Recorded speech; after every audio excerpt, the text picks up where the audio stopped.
એક સાવ સાચી વાત કહું, જ્યારે આપણે કોઈ મેરેજમાં જઈને સગાવાલાના અને પછી એક આપણું ગ્રુપ ખબર જ હોય કે સગાવાલાના મેરેજમાં એક આપણું ગ્રુપ જ થઈ ગયું હોય બધે ભેગા ને ભેગા.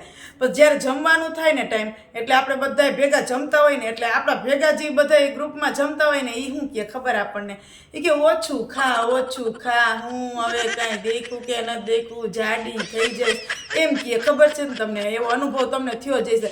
એને એ ના ખબર હોય કે આ હાથ ઘણું વસૂલ કરવા જયા હોય, આ વધામણું વસૂલ કરવા જયા હોય, એટલે એ ભૂખા ના રહીએ. પણ એ આ જેને લેવા નથી દેવા અને એને સલાહ સૂચન વધી જાય કે ઓછું ખા, નથી એને લેવું, નથી એને દેવું, લગ્ન બીજાના છે, પેટ બીજાનું છે, પણ આજુબાજુમાં છે ને સલાહ સૂચન વાળા વધી જાય કે ભાઈ જાડી થઈ જાય, ઓછું ખા. પણ બે ભાઈ આપણે વધામણું તો વસૂલ કરવું પડે કે નહીં?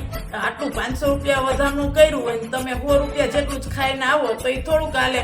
એટલે વધામણું વસૂલ કરીને જવાનું, ગમે ત્યાં જાય ને હાઈટે ઘરે આવીને સાંજે એક ટાઈમ જમવાની. જો તમારે બપોરે જમણવાર હોય તો સમજાણું, એમ જ કરવાનું, તો જ વધામણું વસૂલ થાય. નકર વધામણું વસૂલ થાય ના થાય ને તો ઘર જન ઓસરી દે.